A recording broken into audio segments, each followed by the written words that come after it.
Hello नमस्कार दोस्तों, click concept की केमिस्ट्री की वीडियो लेक्चर सीरीज़ में आपका स्वागत है।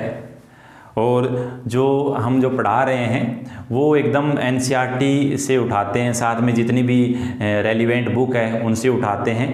तो इन सब को पढ़ने के बाद आपको कहीं भी कोचिंगों में या वीडियोस को लेकर कंफ्यूज होने की ज़रूरत नहीं होगी।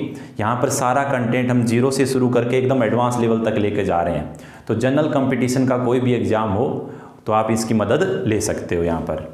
और मैं बात करूँ तो हमने अभी तक एसिड बेस और सोल्ट के 2 वीडियो लेक्चर डाल दिए हैं।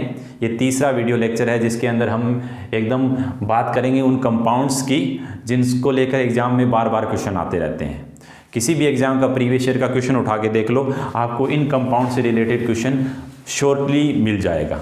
ठीक है, तो शुरू करते हैं हम अपना ये चैप्टर और पूरी ईमानदारी से हम इसमें लगे हुए हैं। आपका कोई भी सजेशन हो, कोई भी डाउट हो तो आप हमें कमेंट बॉक्स में बताइएगा, हम पूरी कोशिश करेंगे उनका रिप्लाई करने की। करते हैं सर शुरू? जी सर। तो देखो दोस्तों, मैंने यहाँ पर एसिड लिखा है, यहाँ पर बेस के जितने भी इंपॉर्टेंट कंपाउंड है वो लिखे हैं और यहाँ पर सोल्ट लिखा है। सोल्ट के कंपाउंड अभी और लिखने हैं थोड़े से, वो मैं साथ में लिखता चलूँगा। तो शुरू करते हैं आज हम। तो सबसे पहले बात करते हैं एसिड की। तो पहला एसिड है हमारा HCl। HCl का जो रासायनिक नाम होता है वो होता है हाइड्रोक्लोरिक एसिड, हाइड्रोक्लोरिक अम्ल या हाइड्रोक्लोरिक एसिड। तो इसको जो कॉमन नाम होता है वो फिलोसफर अम्ल बोलते हैं इसको। मतलब कुछ कंपाउंड के कुछ कॉमन नाम भी होते हैं और एग्जाम में कॉमन नाम से भी हमसे पूछा जा सकता है। तो फिलोसफर अम्ल होता है HCl का कॉमन नाम। ठीक है, तो उसको ऐसे याद रख लेना। हमारा कोई कल दोस्त आया था, कल एक दोस्त आया था जो बड़ी फिलोसॉफी वाली बातें कर रहा था। बहुत बड़ा फिलोसोफर था वो। हाँ, तो ऐसे याद करने की कोशिश करना आप लोग। बाकी ये जो अम्ल होता है HCl, ये हमारे पेट के अंदर पाया जाता है। जैसे कहते रहते हैं ना सर कि मेरे को आज एसिडिटी होगी यार। जी सर। वो एसिडिटी इसी के कारण होती है, HCl के कारण होती है वो एसिडिटी। ठीक है, और इसके अंदर इसके अलावा इसको नमक का अम्ल भी बोलते हैं, क्योंकि जो नमक होता है NaCl, उसमें जो Cl होता है वो HCl से आता है, इसलिए उसको नमक का अम्ल बोलते हैं। हालांकि इसके यूज की बात करें कि कहाँ कहाँ ये काम आता है, तो जो PVC की पाइप आती है, पॉलीविनाइल क्लोराइड की जो पाइप आती है उसमें HCl वाला क्लोरीन होता है, HCl से बना होता है वो पाइप। इसके अलावा जो कॉस्मेटिक उत्पाद होते हैं, जो भी क्रीम व्रीम होती है, शैम्पू वगैरह होते हैं, वो सारे HCl से बने होते हैं। इसके अलावा HCl का मेन यूज होता है क्लीनिंग में। जो कचरा वचरा है उसको साफ करने में HCl का काम लेते हैं। जैसे बाथरूम की क्लीनिंग करनी हो, जैसे यार लेदर इंडस्ट्री होती है जो लेदर को साफ करते हैं, तो जो लेदर की क्लीनिंग करते हैं वो HCl से करते हैं सर। जी सर। इसके अलावा जो गैल्वेनाइजेशन प्रोसेस होता है, गैल्वेनाइजेशन का मतलब होता है कि जैसे कोई भी आयरन है तो आयरन को जंग लग जाता है अगर हम उस पर कलर ना करें। तो कलर करने का मतलब उस पर कोटिंग कर रहे हैं किसी दूसरी धातु की हम, तो आयरन पे हम जिंक की कोटिंग करते हैं। तो इस प्रोसेस को गैल्वेनाइजेशन बोलते हैं और इसके अंदर हम HCl मिला के वो चीज़ करते हैं पूरी। तो गैल्वेनाइजेशन प्रोसेस में भी HCl काम में आता है। अब यहाँ पर एक बहुत ही इंपॉर्टेंट पॉइंट डिस्कस करने वाला हूँ मैं, यहाँ पर स्टार लगा लीजिएगा आप अपनी कॉपी के अंदर भी। तो ये है एक्वा रेजिया अम्लराज, या उसको बोलते हैं रॉयल वाटर, शाही पानी। ये जो सॉल्यूशन है इसके ये सारे नाम हैं, अम्लराज और शाही पानी, एक्वा रेजिया और रॉयल वाटर। इसके अंदर होता है HCl और HNO3, इन दोनों का मिक्सचर होता है रॉयल वाटर। HCl का रेशियो होता है 3 और HNO3 का होता है 1। मतलब HCl 3 गुना ज़्यादा होता है HNO3 से। वैसे HCl में 3 ही वर्ड हैं, इससे 3 आपको याद रह जाएगा। ठीक है, तो 3:1 रहता है HCl और HNO3 अम्लराज के अंदर। और इसका जो कलर होता है येलो ऑरेंज। जी सर। येलो ऑरेंज कलर का होता है हमारा एक्वा रेजिया, नारंगी पीला। तो सर देखो इसको काम कहाँ आता है, तो जो गोल्ड होता है सोना Au और प्लेटिनम होता है उनको पिघला देता है, इतना स्ट्रॉन्ग होता है कि पिघला देता है। ठीक है सर। जैसे वो बचपन में गांव में आते थे, लोगों को ठग के ले जाते थे। हाँ सर, जैसे बोलते थे कि हम आपके आभूषणों की सफाई कर देंगे। हाँ, आप उनके बदले में कुछ पैसा दे देना। तो वो भूसनों की सफाई के चक्कर में सोने की सफाई कर जाते थे सर। अच्छा, जैसे वो इनका तो इन दोनों का मिक्सर बना के लाते थे अमूल एक्वा रेजिया का, तो उसमें लोगों को बोलते थे कि आपके सोने की सफाई कर देंगे, आपके सोने को चमका देंगे। तो वो उसके पेस्ट में उसको डालते थे, फिर उसमें क्या सोना, जैसे 5 ग्राम का सोना था तो उसमें 1-आधा ग्राम सोना वो ये पिघल जाता था वो सोने, फिर सोने में नई परत बाहर आ जाती थी, उससे चमक आ जाती थी। तो लोग खुश हो जाते थे कि हमारा सोना नया हो गया, हमारे सोने में चमक आ गई, लेकिन वो हमारे साथ ठगी करते। तो एक्वा रेजिया वो होता है जिससे लोग ठगी करते हैं। तो अगर आप थोड़ी सी केमिस्ट्री पढ़ लो तो इन चीज़ों से भी आप बच सकते हो। व्यवहारिक ज्ञान आपको व्यवहारिक ज्ञान भी होना चाहिए। तो ये होता है एक्वा रेजिया। दोस्तों इसको लेकर बहुत ज़्यादा क्वेश्चन पूछे जाते हैं, आप दिमाग में इसको छाप देना। अब वेरी वेरी इंपॉर्टेंट है सर। ठीक है सर। अब अगले पे आते हैं सर, H2SO4 सल्फ्यूरिक अम्ल। ठीक, H2SO4 होता है सल्फ्यूरिक अम्ल, सल्फर होता है इसलिए इसका नाम सल्फ्यूरिक अम्ल होता है। ठीक है, अब जितना भी जो आप सुनते होंगे अखबार में घटनाएं आती है कि तेजाब एसिड अटैक की घटनाएं हो गई, तो जो एसिड जो होता है उनमें वो यही होता है H2SO4, यही होता है तेजाब अटैक जिसको कहते हैं। किसी पे तेजाब डाल दिया, जिस न्यूज़पेपर में हम पढ़ते हैं कि इस फलाने पॉलिटिशियन पे विट्रियोल अटैक हो गया, तो वो ऑयल ऑफ विट्रियोल, इसीलिए इसको ऑयल ऑफ विट्रियोल बोलते हैं। जी सर। तो एक तो इसको अम्लों का राजा, किंग ऑफ एसिड बोलेंगे यहाँ पर। ठीक है, यहाँ ये दोनों अलग अलग चीज़ है, ये अम्लों का राजा अलग है और अम्लराज सॉल्यूशन अलग है। ठीक है, तो इसको किंग ऑफ एसिड बोलते हैं H2SO4 को। और बाकी सर ने बताया कि ऑयल ऑफ विट्रियोल भी इसका एक कॉमन नेम है, ऑयल ऑफ विट्रियोल। यहाँ पर विट्रियोल का हिंदी में भी विट्रियोल ही बोलते हैं। ये रिप्रेजेंट करता है कोई चीज़ सख्त हो, कोई चीज़ मतलब थोड़ी कड़वी हो, उसको विट्रियोल बोला जाता है। ठीक है, तो ये ऑयल ऑफ विट्रियोल भी इसको बोलते हैं। इसके अलावा जो बैटरी होती है, बैटरी के अंदर जो लिक्विड भरा होता है, डीसी बैटरी जो घरों में अपन यूज लेते हैं, हाँ, उसमें H2SO4 एसिड भरा रहता है, इसलिए उसको बैटरी एसिड भी हम बोलते हैं। ठीक है सर। बाकी इसका यूज कहाँ पर होता है सर, जैसे जो आग बुझाने वाले जो यंत्र होते हैं उनमें ये रखा होता है। बाकी जो खेतों में उर्वरक काम में लेते हैं उनमें ये होता है। डिटर्जेंट पाउडर में भी ये इसका कुछ कुछ पार्ट रहता है। इसके अलावा जो एसिड रेन होती है, ठीक है, क्षारीय वर्षा होती है, अम्लीय वर्षा होती है एसिड रेन, उसके अंदर भी H2SO4 कंटेंट रहता है। ठीक है। और सर जैसे लास्ट क्लास में हमने बात की थी कि एसिड रेन की pH कितनी होती है, तो कितनी होती है सर? 5.6 रहती है एसिड रेन की pH। ठीक है सर। तो बहुत इंपॉर्टेंट है H2SO4 अम्लों का राजा। अब आगे बढ़ते हैं HNO3 की तरफ। तो HNO3 है, इसको केमिकल नाम है इसका नाइट्रिक अम्ल, नाइट्रिक एसिड। ठीक है सर। और इसको सोरे का अम्ल, ये इसका कॉमन नाम है, सामान्य नाम इसका है सोरे का अम्ल। ठीक है, इसको याद कैसे करेंगे हम सोरे का अम्ल? जैसे मान लो जब हम पढ़ाई कर रहे हैं तो रूम के बाहर कहीं ढोल धमाके बज रहे हो, हमें उससे वो शोर हमको सुनाई नहीं देता। तो हमें नहीं सुनाई देता कोई भी शोर कब? जब हम पढ़ाई की बातें कर रहे हैं, पढ़ रहे हैं, जब पढ़ाई में पूरा हमारा कंसंट्रेशन होता है, तो हमें नहीं सुनाई देता कोई भी शोर। ठीक है, अब ये कहाँ पर मतलब देखने को मिलता है? एक तो एसिड रेन के अंदर ये प्रेजेंट रहता है, तो एसिड रेन में H2SO4 भी रहता है, एसिड रेन में HNO3 भी रहता है। दूसरा जो अम्लराज, यहाँ पर अम्लराज की बातें की थी एक्वा रेजिया, उसमें भी HNO3 प्रेजेंट रहता है। इसके अलावा ये एक अच्छा रिड्यूसिंग एजेंट होता है, मतलब अपचायक की तरह काम करता है, किसी का भी अपचयन ये कर सकता है, एक अच्छा अपचायक होता है। इसका जो उपयोग होता है वो डाई बनाने में उपयोग करते हैं हम। इसके अलावा जो विस्फोटक होते हैं, विस्फोटक बनाने में इसका यूज होता है। अभी पिछले दिनों आपने एक घटना सुनी होगी, लेबनान जो लेबनान कंट्री है सर, उसमें अटैक हो गया। हाँ, मतलब अटैक नहीं सर, वहाँ पर एक विस्फोटक रखा हुआ था समुद्र के किनारे, मतलब बहुत सालों से रखा हुआ था, और उसमें किसी पता नहीं कैसे विस्फोट हो गया। ठीक है, तो बहुत आधा शहर बर्बाद हो गया था। सर वो घटना थी अभी पीछे की बात है, 10-15 दिन पहले की। उसमें क्या हुआ था, सेकेंड वर्ल्ड वार के टाइम ब्रिटेन वगैरह को जो बड़ी कंट्री है ना, उन्होंने बम गिराए थे, वो क्या समुद्र में गिर गया, तो वो अब जाके फटा है। अच्छा, इतने दिन के बाद अब उसका एक्सप्लोजन हुआ है। अच्छा, वो उसी में यही होता है। हाँ सर, जीएस पढ़ रहे हैं तो उनको थोड़ी है नॉलेज इस तरह की। तो लेबनान में ये विस्फोटक इसी की वजह से हुआ था। उसमें जो केमिकल था वो था अमोनियम नाइट्रेट। तो वो कैसे बनता है अमोनियम नाइट्रेट? अमोनिया लिया हमने, एक ही नाइट्रिक एसिड लिया HNO3, इन दोनों को हमने मिला दिया, तो ये एक जो हाइड्रोजन है मैं इसको दे देता हूँ, तो यहाँ पर बन जाएगा NH4, और ये क्या हो गया NO3, तो ये हो गया अमोनियम नाइट्रेट। यही विस्फोटक था जो लेबनान विस्फोट हुआ था, उसमें केमिकल आया था। ठीक है।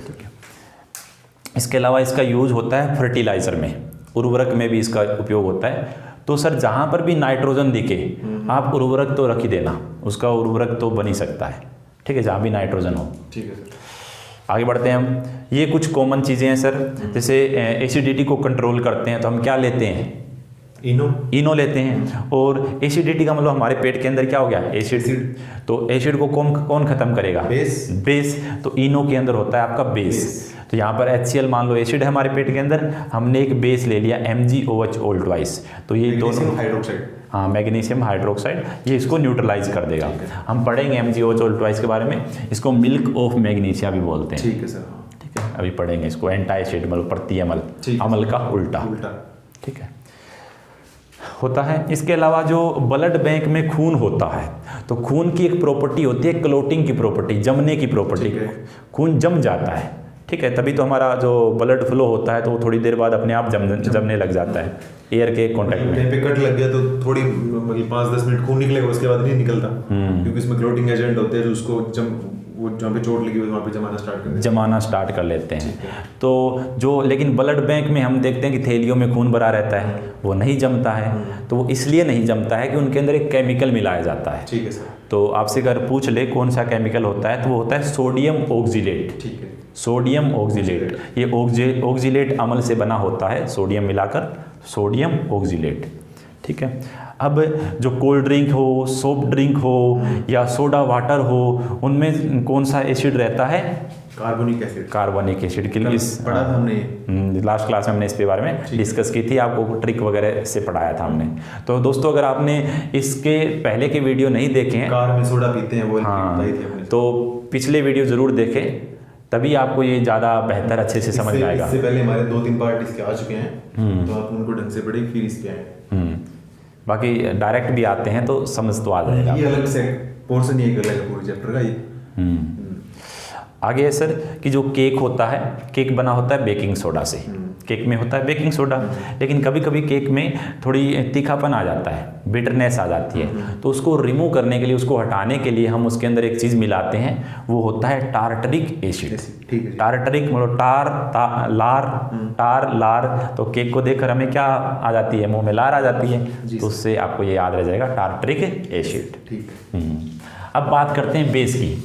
तो सबसे पहले है NaOH।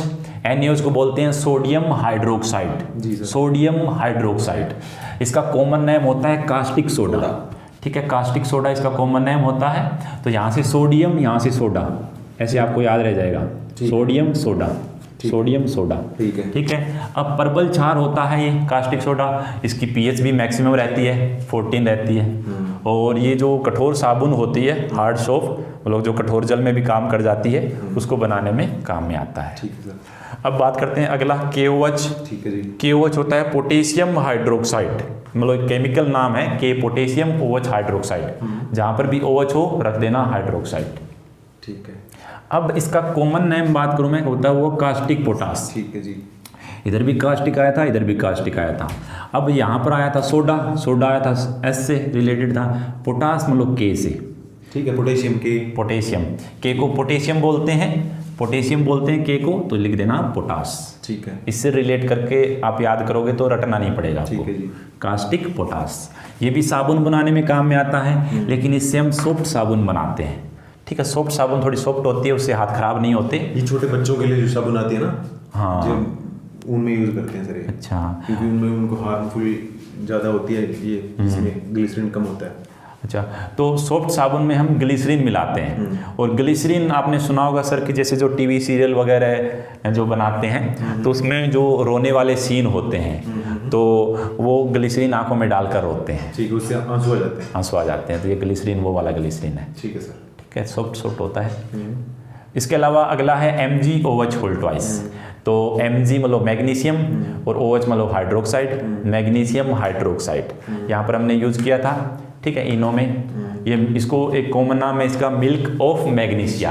देखो यहाँ पर M है, यहाँ पर M है, यहाँ पर M है। ठीक है, याद हो जाएगा जी sir. Milk of magnesia, MgOH ऑल्टवाइस। ठीक है। ये प्रतिअमल होता है, मतलब एसिड का अपोजिट काम करता है, ठीक है, खत्म करता है एसिड को, एसिड की मतलब खत्म कर देता है उसको, उसके प्रभाव को खत्म कर देता है। तो इसलिए इनो में इसको डाल के रखते हैं। अगला है हमारा ZnO, जिंक ऑक्साइड। तो zinc oxide sir amphoteric oxide होता है, उभयधर्मी होता है। और उभयधर्मी वो चीज़ें होती है जो एसिड में भी काम कर जाते हैं और बेस के साथ भी रिएक्शन कर जाते हैं। तो ये हो गया आपका ZnO। इसके अलावा इसके कुछ कॉमन नाम होते हैं, जैसे flower of zinc, Zn zinc याद हो जाएगा, फ्लोवर ऑफ जिंक, जिंक का फूल।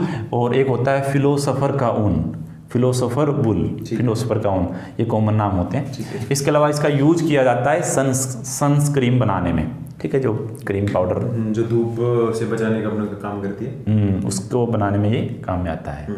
अगला हमारा calcium oxide, calcium oxide CaO, ठीक है। ये होता है बिना बुझा हुआ चूना, क्विक लाइम बोलते हैं इसको, इसका हिंदी में मीनिंग होगा बिना बुझा हुआ चूना। और जहाँ पर भी चूना नाम आ जाए, कहाँ पर काम में आते हैं चूना? सीमेंट बनाने में, ठीक है। जहाँ पर भी चूना देखे आप लिख देना, सीमेंट बनाने में काम में आते हैं। तो इन दोनों को, जैसे CaO इसी से बना है, CaOH whole twice, calcium hydroxide, OH है इसलिए आ गया हाइड्रोक्साइड। इसको बोलते हैं स्लैग्ड लाइम, बिना बुझा हुआ चूना। ये बिना बुझा हुआ चूना है। तो देखो इसको कैसे याद रखेंगे, जैसे ये है चूना आपका, CaO चूना है, ठीक है। इसको चूने को हमने पानी में डालकर बुझा दिया, हाँ पानी में डाल दिया, ठीक है।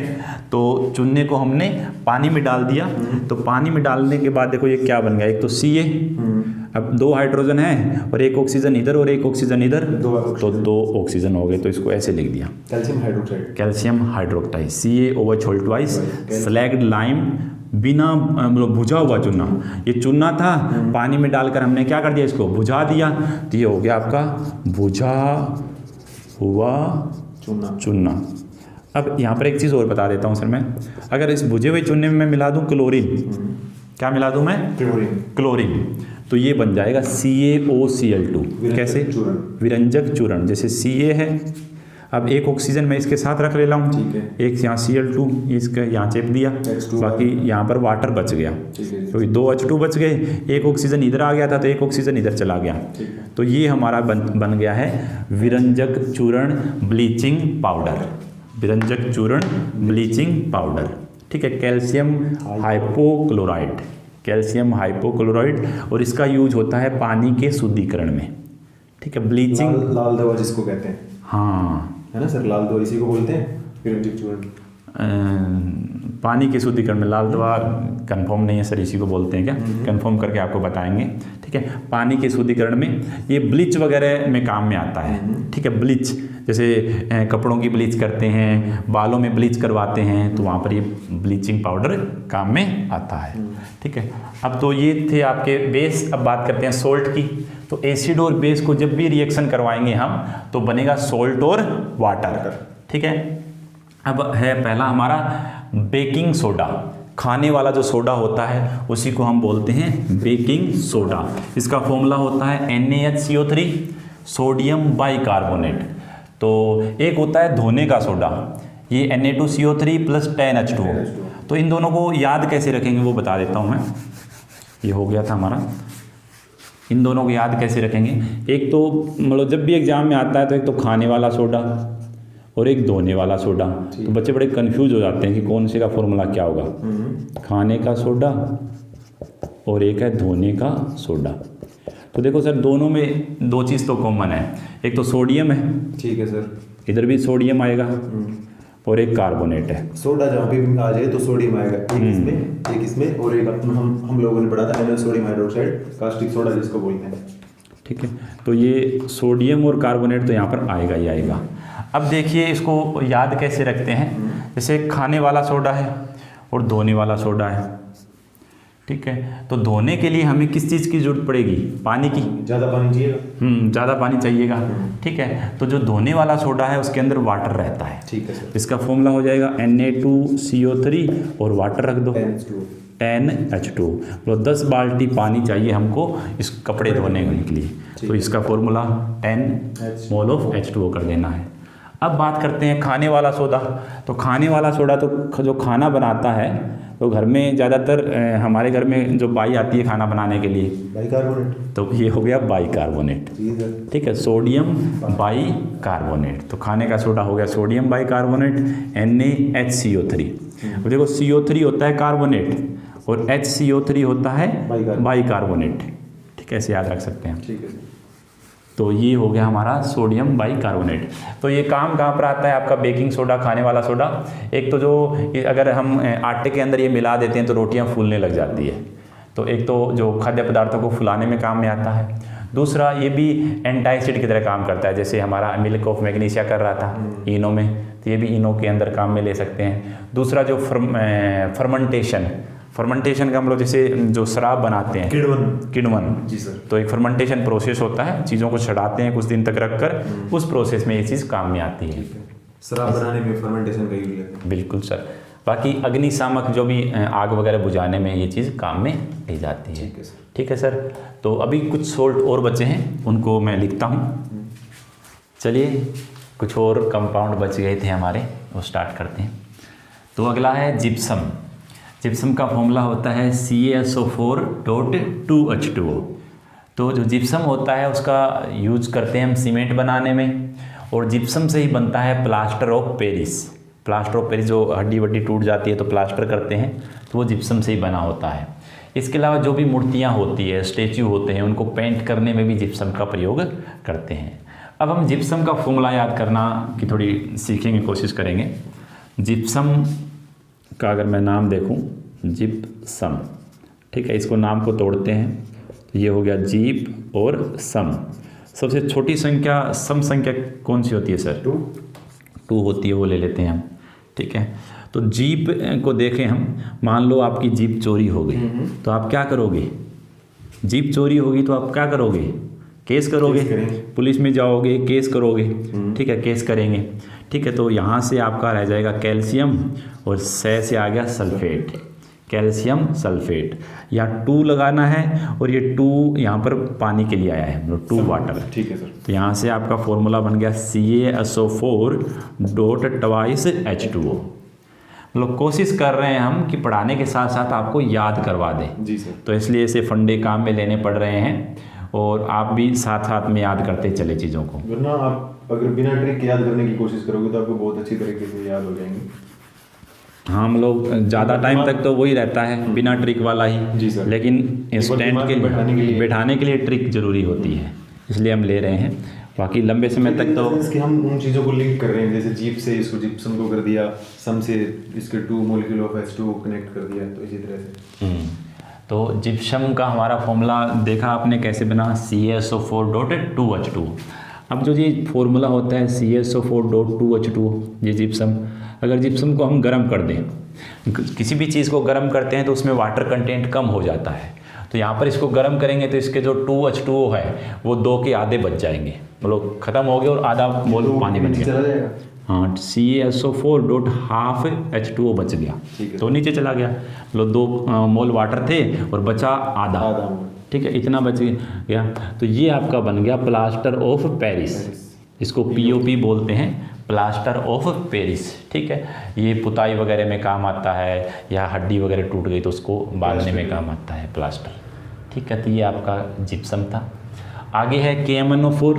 KMnO4 का नाम होता है पोटेशियम परमैंगनेट। पोटेशियम परमैंगनेट, और इसको लाल दवा भी बोलते हैं। तो सर हमने पहले लाल दवा का नाम लिया था ना, तो वो लाल दवा यहाँ पर होती है, लाल दवा इसको बोलते हैं। उसका भी वाटर को साफ करने में आता है।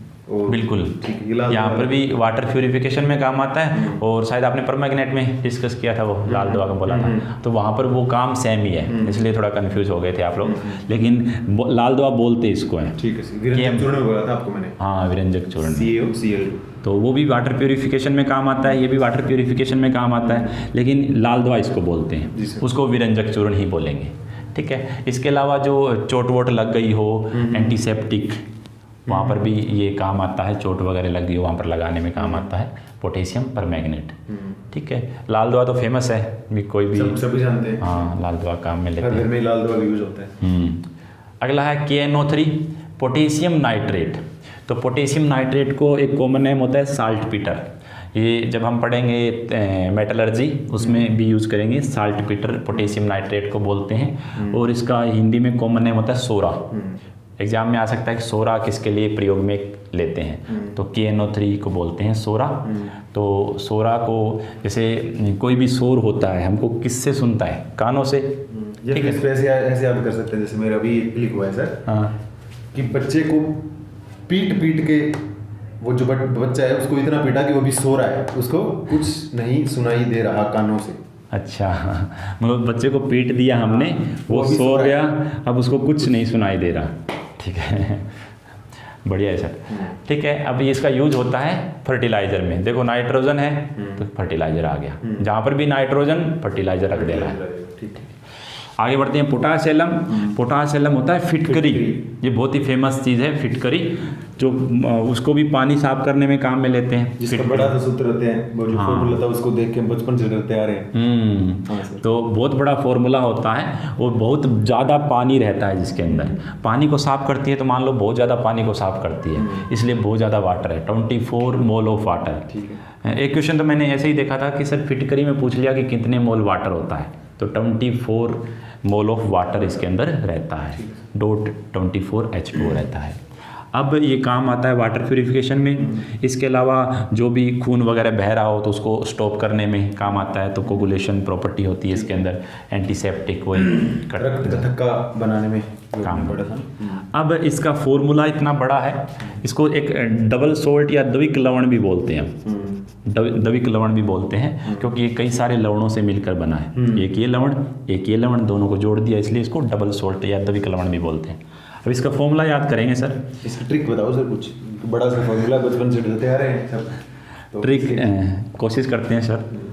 जैसे कि फिट, मतलब मान लो एक बंदे ने कोई फैक्ट्री ऐसी बनाई, ठीक है, एक फैक्ट्री फिट कर दी, किसी एक कंपनी फिट की है, कोई कंपनी फिट कर दी है, तो उस कंपनी में होता क्या है कि उस कंपनी में सोने से आलू बनता है और आलू से क्या बनता है, सोना। ये तो पीछे चर्चा में रहा था। नहीं सर, हम उस पर बात नहीं करेंगे कि कोई एक बहुत ही बढ़िया आदमी है, ठीक है, अरे आलू से सोना बनाना थोड़ी मतलब बहुत ही बढ़िया काम है, तो उसने कंपनी, पॉलिटिक्स के हम नहीं जाना सर अपने। हाँ, तो कंपनी फिट की है जो क्या करती है कि सोने को आलू बनाती है और आलू को सोने में बदल देती है, और बहुत सारी बाल्टी पानी लेकर, मतलब 24 बाल्टी पानी लेकर ये इतना काम करती है। ये कंपनी का पूरा प्रोसेस हो गया।